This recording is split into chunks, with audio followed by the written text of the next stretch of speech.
참 서글픈 이야기지요. 대기업 부장까지 하고 퇴직했는데도 노후가 불안하고 비참하다는 이야기를 들으면 아니, 저 사람도 저런데 나는 뭔가 이런 생각이 절로 듭니다. 나 같은 평생 비정규직이 무슨 희망이 있나 싶어지고요. 이게 우리 사회가 만들어 놓은 아주 잔인한 계급 구조 같아요. 직급, 연봉, 직장 이름으로 사람의 미래가 결정된다고 믿게 만들어 놓고 정작 은퇴하고 나면 그게 다 무너지는데도 아무도 제대로 가르쳐 주지 않았습니다. 저도 비슷한 이야기를 많이 듣습니다. 대기업 다니 퇴직금 좀 받아서 편할 줄 알았는데 재취업이 안 돼서 주유소 알바나 마트 경비를 하시는 분들. 반대로 평생 비정규직, 일용직으로 살아오신 분들은 나는 아예 노후 준비는 글렀다라며 체념을 하세요. 그런데 잘 뜯어보면 의외로 현실은 단순히 정규직이냐, 비정규직이냐의 문제를 넘어섭니다. 은퇴 후를 결정짓는 것은 평생의 소득 총액이나 경력의 간판이 아니라 얼마나 구체적으로 준비했느냐, 그리고 돈을 쓰는 법을 바꿀 수 있느냐의 문제인 경우가 많습니다. 첫 번째 사례를 이야기해 볼까요? 제가 아는 58세 남성 대기업 부장 출신입니다. 30년 다녔으니 퇴직금도 3억 넘게 나왔어요.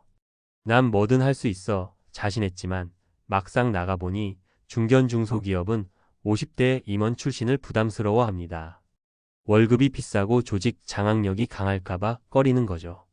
결국 2년간 무직. 퇴직금은 생활비로 줄줄 샜습니다. 아들 결혼자금, 부모 병원비까지 쓰고 나니 3억이 1억도 안 남았다고 해요.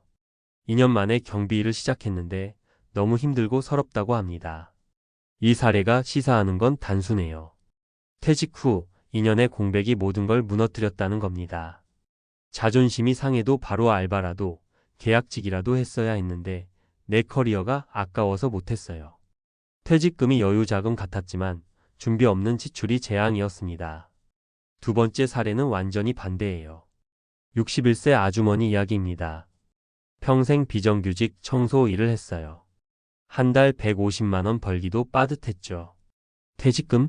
거의 없어요. 대신 이분이 철저했던 건 소비 습관이었어요. 월세 살다가 30년간 꾸역꾸역 전세로 바꿨고 살림을 줄여서 노후에도 전세 보증금 일부를 활용해 월 50만 원짜리 작은 반지하로 옮기고 보증금을 남겼어요. 남들 눈에는 초라해 보이지만 이분은 빚이 없어요. 기초연금 30만 원, 남긴 보증금 이자 10만 원, 청소 알바 40만 원 정도로 한 달 80만 원 쓰며 사십니다. 힘들지만 빚 없이 사니까 내가 주인이다 라는 자존심이 있어요. 이 사례가 보여주는 건 수입보다 소비 구조가 노후를 지탱한다는 거예요.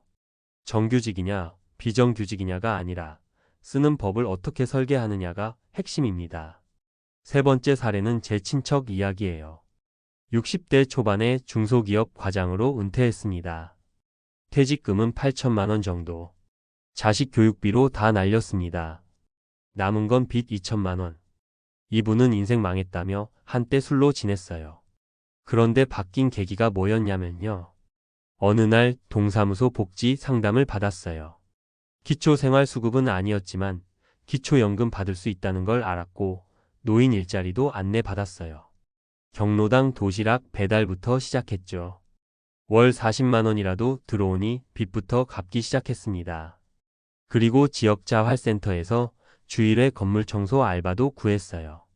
그렇게 2년 만에 빚을 다 갚았습니다. 지금은 월 70만 원 정도 일하며 기초연금 30만 원 합쳐 100만 원 정도 수입이 있어요. 자식에게 손 안 벌립니다. 본인은 이게 내 노후 준비였다고 해요. 이 세 가지 예를 보면 정말 공통점이 있어요. 정규직이냐 비정규직이냐는 은퇴 후의 스펙이 아닙니다. 중요한 건 퇴직 직후의 공백을 어떻게 관리하느냐, 그리고 소비 구조를 어떻게 낮추느냐, 사회 안전망을 어떻게 활용하느냐입니다. 많은 사람들이 나는 평생 비정규직이라 글렀다고 체념합니다. 이해합니다. 하지만 솔직히 말해볼까요? 대기업 부장도 제대로 준비 안 하면 망합니다. 반면에 평생 비정규직이라도 소비 줄이고 노인 일자리라도 붙잡고 기초연금 활용하고 공적임 대주택을 활용하면 생존은 할 수 있습니다. 우리 사회가 은퇴를 너무 이상적으로 포장해 놨어요. 퇴직금 받아서 전원주택 가서 취미생활? 대부분 불가능합니다. 현실은 월 150만 원이든 200만 원이든 고정 현금 흐름을 만들어 놓고 거기에 맞춰 사는 게 노후 준비입니다. 사람들이 흔히 저지르는 착각이 있어요. 퇴직금 노후 자금이라고 믿는 것. 사실 퇴직금은 전환 비용이에요. 퇴직 후 12년 버티며 재취업하거나 소득을 재설계할 브릿지 자금이어야 합니다. 그걸로 전원주택 짓고 자식 결혼 자금 대고 차 바꾸면 끝입니다.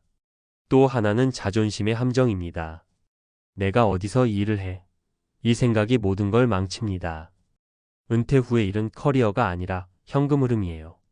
아파트 평수가 작아지고 경비 알바를 하고 소비가 줄어드는 게 창피한 일이 아닙니다. 오히려 지속 가능성을 만드는 일입니다. 마지막으로 전문가로서 꼭 드리고 싶은 말은 이겁니다. 빈곤을 막는 최소한의 방어선을 지금부터라도 만들자는 거예요. 고정소득원을 최소 2개 이상 만들기, 연금 알바 등 소비 수준을 지속 가능하게 낮추기, 공공의 지원제도 확인하고 활용하기, 이 3가지가 기본입니다. 지금 읽고 계신 분이 대기업 출신이든 평생 비정규직이든 상관없습니다. 퇴직 후는 모두가 노후 생존자입니다.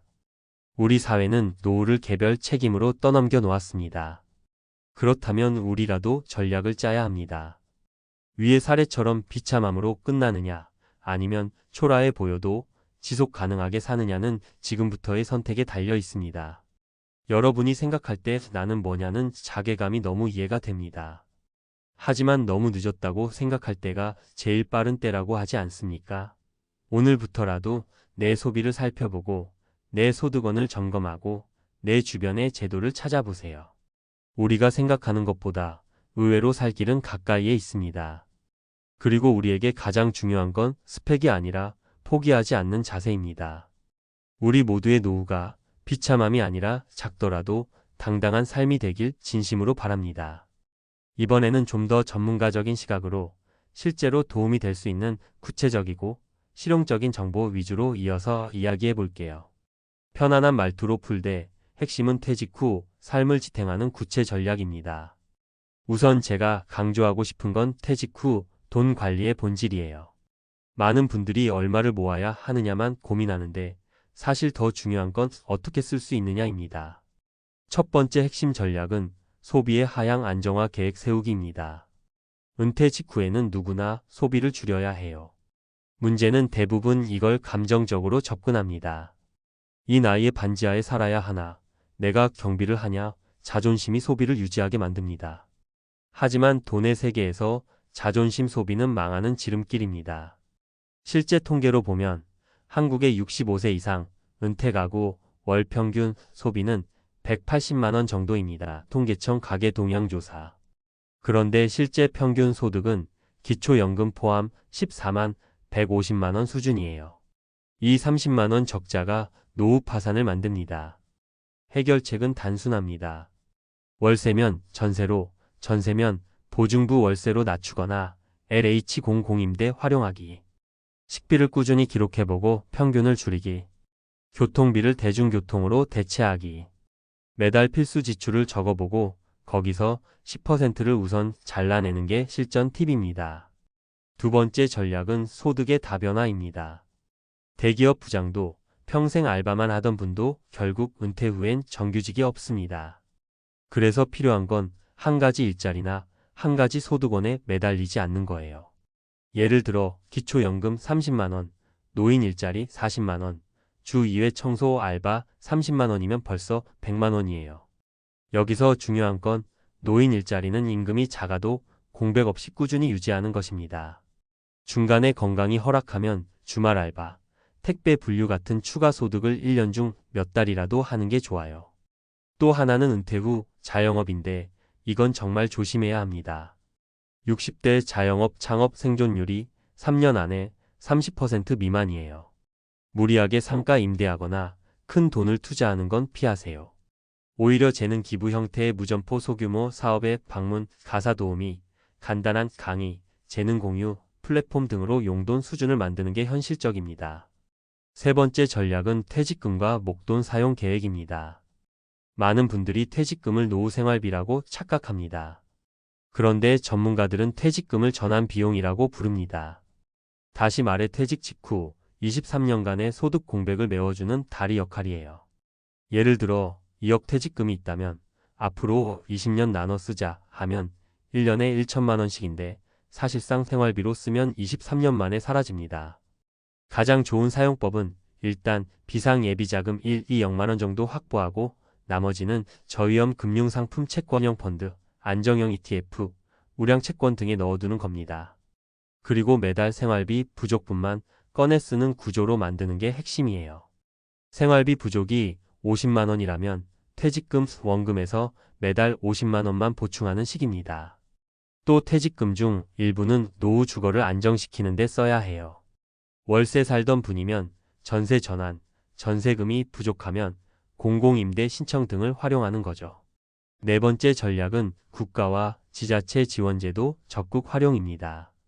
많은 분들이 자존심 때문에 복지제도를 안 씁니다. 하지만 전문가 입장에서는 이게 가장 먼저 확인해야 할 노후 재원입니다. 기초연금만 65세 이상, 2025년 기준 단독 가구 최대 월 40만 원까지 가능. 재산소득인 정액이 기준 이하이면 무조건 신청해야 합니다.